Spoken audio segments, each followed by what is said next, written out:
Le Seigneur soit avec vous. Évangile de Jésus-Christ selon saint Matthieu.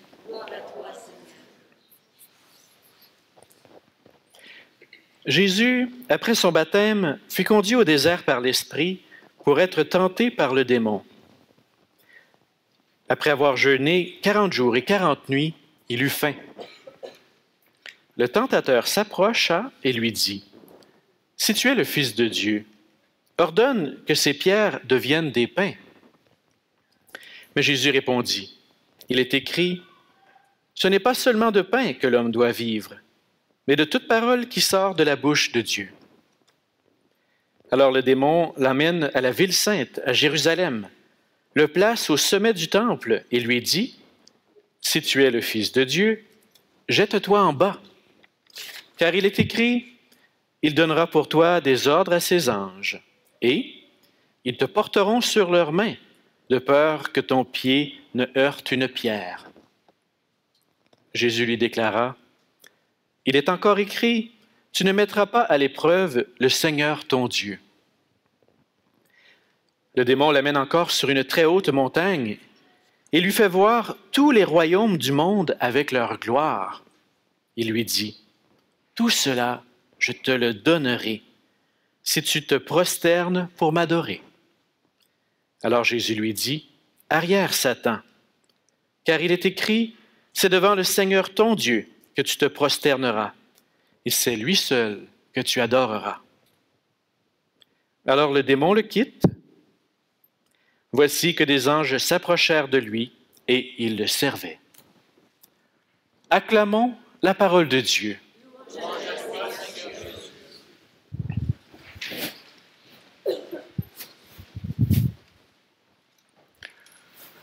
Alors j'intitule ce soir mon homélie « Tout ce qui brille n'est pas or ». Vous connaissez peut-être bien ce proverbe qui nous dit que des fois ça a l'air trop beau pour être vrai. Peut-être que ça vous est déjà arrivé d'avoir une offre, c'est souvent les vendeurs, hein? On dit « Mon doux, ça a donc l'air bon, ça a l'air bien ». Finalement, il faut peut-être des fois être un petit peu vigilant. Être prudent, parce que c'est peut-être pas toujours aussi bon que ça paraissait à première vue. L'Évangile ce soir nous montre Jésus qui doit faire preuve de vigilance. Ce qu'on lui présente à première vue, ça a l'air extraordinaire. En quelque part, on pourrait dire que ce soir, on présente à Jésus un remède à la faim universelle. Il n'y aura plus de faim dans le monde. On lui propose aussi l'immortalité. Hein? Tu ne mourras pas si tu tombes en haut d'un temple. On lui propose de devenir le gouvernant de toute la planète. C'est quand même pas rien comme offre, hein? Il reste que peut-être que l'offre n'est pas aussi belle qu'il paraissait au départ. On va regarder comment Jésus résiste aux tentations. Comment il est capable de déceler, je dirais, ce qui faisait peut-être problème dans le fond de la proposition. Et je crois que ça peut vraiment nous aider, nous aussi, devant les tentations, les épreuves et les choix qui nous sont proposés. Alors, premier test. On dit à Jésus, « Si tu es fils de Dieu, ordonne à ces pierres de devenir du pain. » C'est quand même très alléchant, surtout quand ça fait 40 jours que tu n'as pas mangé. Tu vas avoir du pain à volonté.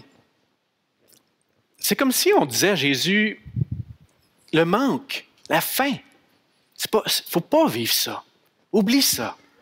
Il faut que tu sois toujours satisfait, il faut que tu sois toujours bien. Tu ne peux pas accepter Jésus, si tu es vraiment fils de Dieu, de sentir un manque. Mais quand même, ce qu'on lui propose, c'est assez particulier. Là. Changer les pierres en pain, c'est comme sortir aussi de la condition humaine. Il n'y a personne d'entre nous qui a encore réussi à faire ça. On dit à Jésus, si tu es le Fils de Dieu, la phrase est franchement, elle est forte. On met en question son identité profonde. Es-tu vraiment le Fils de Dieu? Mais si tu l'es, ben tu vas être un Dieu qui est en dehors de la condition humaine. Si tu es vraiment Dieu, tu ne peux pas être vraiment homme. Au fond, ce qui est mis en cause dans cette tentation-là, c'est le mystère de l'incarnation. Si tu es fils de Dieu, ça va, mais tu ne vas certainement pas vivre ce que nous, on vit en condition humaine. Et comment Jésus répond à ça? Je pense que c'est une leçon pour nous. Jésus répond à ça, je dirais en assumant pleinement notre condition à nous. Oui, je suis un humain. Je dois vivre avec ça. L'homme a besoin de pain, c'est vrai. Mais pas seulement de pain. Pas seulement de pain. Parce que si on est seulement préoccupé du pain, on peut être facilement conditionné par nos peurs, nos angoisses. Et on peut passer notre vie à chercher à répondre à nos insécurités. Il dit, non, on est nourri aussi par la parole de Dieu. Un lien de confiance avec Dieu, un lien qui change tout. En d'autres mots, je vais assumer ma condition humaine, mais je vais le faire dans la confiance en un Dieu qui est avec moi. Première épreuve réussie. Bravo Jésus. Excellent. La tentation va un peu plus loin. Deuxième épreuve. OK, tu as répondu avec la parole de Dieu. Moi aussi, je suis capable de citer la parole de Dieu. 2 citations de la parole. Si tu es fils de Dieu, hein? Ben oui, jette-toi en bas du temple. Wow! Parce qu'il est dit dans la Bible que hey, j'ai donné l'ordre à mes anges de te garder. Ils vont empêcher que ton pied ne heurte une pierre. Alors Jésus, jette-toi. Si tu es fils de Dieu, Dieu il va prendre soin de toi. Il ne peut pas accepter que tu meurs en tombant en bas du temple de Jérusalem. En quelque part, c'est grave. Il est en train de dire, la tentation, c'est comme, fais n'importe quoi, Jésus. Fais n'importe quoi, il n'y a pas de conséquences. Jette-toi en bas. Il y a quelqu'un qui va réparer les affaires à ta place. Déresponsabilise-toi, c'est ça qui est en train de lui être dit. Jette-toi en bas, puis Dieu va faire un beau filet de sécurité, il va régler tes problèmes. C'est une fausse religion. C'est la religion de la pensée magique. Je vais me jeter en bas, moi, puis je ne mourrai pas. La pensée magique nous guette. Chaque fois qu'on se déresponsabilise, je peux faire n'importe quoi, c'est pas grave. En réalité, c'est une manière de sortir de l'histoire. C'est une manière de vivre dans une bulle. Et on se rend bien compte qu'un jour, on retombe sur le sol. Hein? On retombe dans la réalité. Cette illusion-là ne peut pas durer. Et Dieu n'est pas là pour prendre notre place et tout répondre par un coup de baguette magique. Non, Jésus répond très bien à la tentation. On ne mettra pas Dieu à l'épreuve.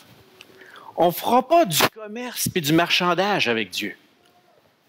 Dieu, si tu m'aimes, tu vas me donner ce que je veux. Dieu, si tu m'aimes, tu vas régler mes problèmes. Non. Jésus dit, on ne met pas Dieu à l'épreuve. Je vais assumer ce que je suis. Je vais assumer ma responsabilité. Bien, bravo Jésus. Deuxième épreuve réussie. Alors la troisième tentation va encore plus loin. OK, bon, tu es fils de Dieu, soit, ça va. Tu veux transformer le monde. Tu es venu pour répandre un feu sur la terre. Tu es venu pour donner ta vie en rançon à la multitude. Alors Jésus, viens sur la montagne, je veux te montrer quelque chose. Je te montre le monde entier, Jésus. Tous les royaumes avec la gloire. Je te les donne. Il y a toujours une petite clause en bas des contrats, hein? Je te donne tout ça. Si tu te prosternes devant moi. Petite nuance, mais qui fait toute la différence. Toute la différence est là. En d'autres mots, on va chercher Jésus dans son désir d'aider, de sauver le monde, mais en prenant un petit raccourci. On n'aura peut-être pas besoin de passer par la croix, pas besoin de passer par la souffrance, le don de sa vie. Je te donne tout. C'est une trahison. Et Jésus l'a bien dit ailleurs dans l'Évangile, hein? Ça sert à quoi de gagner l'univers si on perd son âme? Une grande intégrité, Jésus. Et sa réponse est d'une force extraordinaire. Arrière, Satan, je ne veux pas t'adorer toi. Je ne veux pas me laisser prendre par toutes les idolâtries. C'est peut-être ça la tentation ultime, qui nous guette tout le monde. C'est l'idolâtrie. Dans un terme biblique, c'est un mot très fort. Ça veut dire quoi, l'idolâtrie? C'est donner à des personnes ou à des biens une valeur absolue. Chaque fois qu'on donne trop de pouvoir à quelqu'un dans notre vie, on est en train de l'idolâtrer. Il y a bien des manières de faire ça. Des fois, on aime tellement quelqu'un qu'on perd notre liberté face à cette personne-là. On en fait une idole. On la veut tellement. On veut tellement. un moment donné, on apprend pour Dieu. Ça peut être des biens, des bonnes choses. La nourriture, le succès, la santé, la réputation. Toutes des bonnes choses. Mais on peut en faire une idole. Alors Jésus, dans sa réponse, non, je vais rester fidèle au vrai Dieu.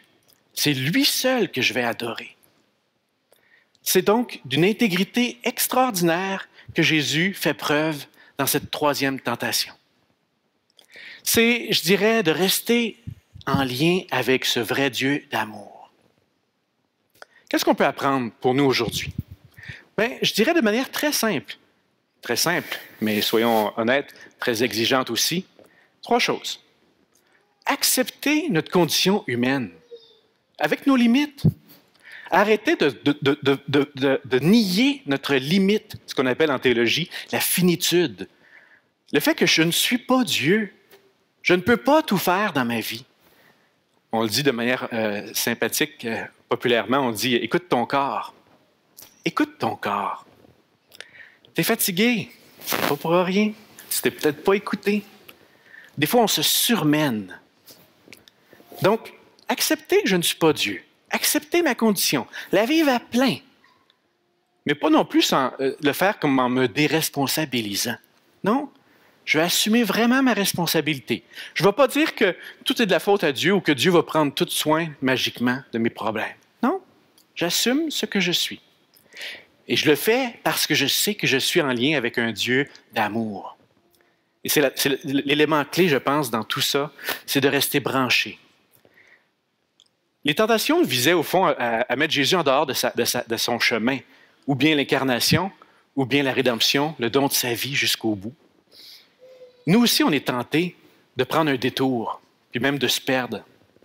Le défi pour nous aujourd'hui, c'est de rester branchés sur ce que nous sommes vraiment, d'assumer qui nous sommes vraiment, notre mission. Ça va nous prendre, je dirais, de l'intégrité, du courage.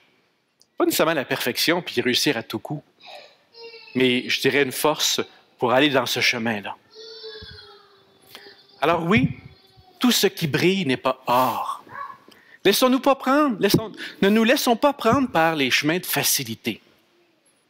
Que ce soit les fuites, l'évasion du réel, que ce soit les déresponsabilités, les compensations.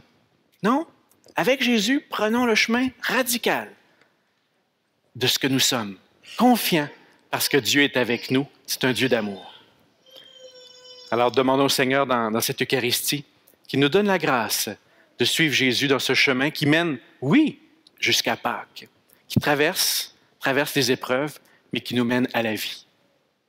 Amen.